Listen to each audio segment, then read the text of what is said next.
So a Walmart worker named Michael Walsh was doing his job in the parking lot. He does maintenance for Walmart. And he stumbled across $350 in cash. So as he was going about his work, sees it, picks it up, puts it in his pocket, and finishes the work that he was doing outside.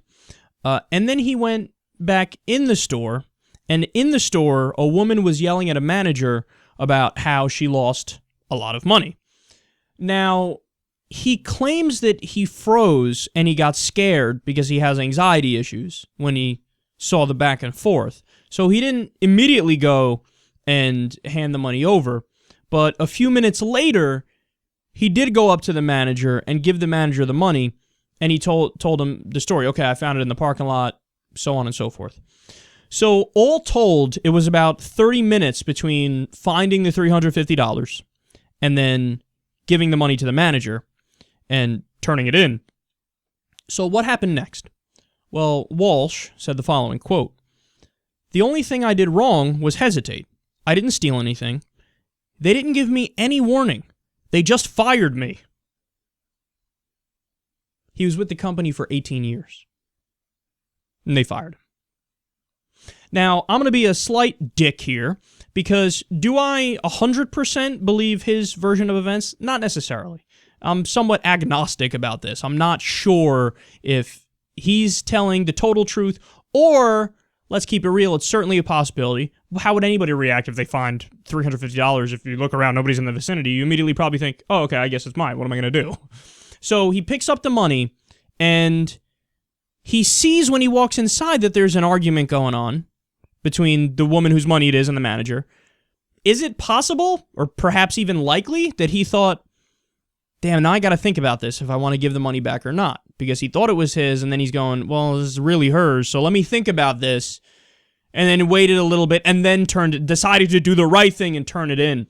And then they fired him. Is it possible that's the way it went down? That there, of course, was a gray area and an internal debate and the angel and the devil in his mind? Absolutely. In fact, I think that's probably likely. But either way, the dude, in the end, did the right thing. He turned in the money, and they fired him anyway. No, that's not okay.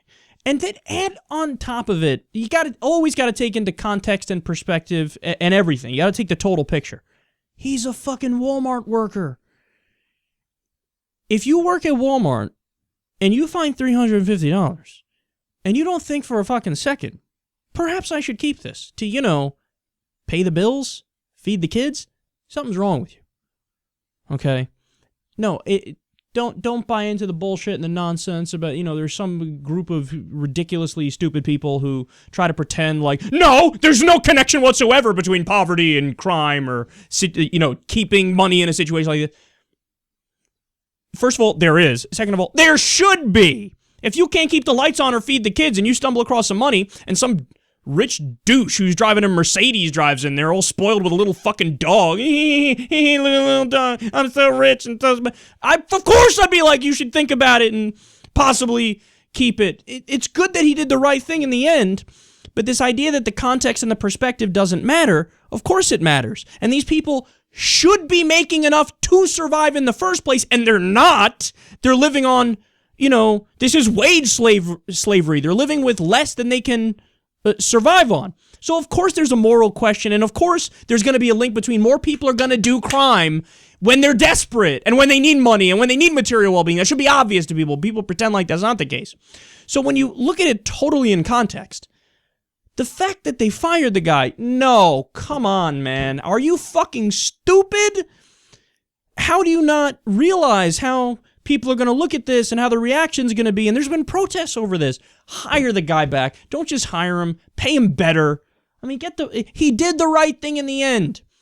Do I believe him that he froze because of anxiety? Maybe, maybe not. I really don't know. Perhaps he was debating, should I keep it or not keep it? But either way, he did the right thing in the end. So since he did that, for you to fire him and then act like that's the virtuous thing to do, that's what gets under my skin more than anything else. This is a theme on the show all the time, guys, where the people who act in the most immoral way often mask it as if they're the ones who are the most moral. There's nothing virtuous or moral or just about firing this guy. You're just assholes. It's that simple.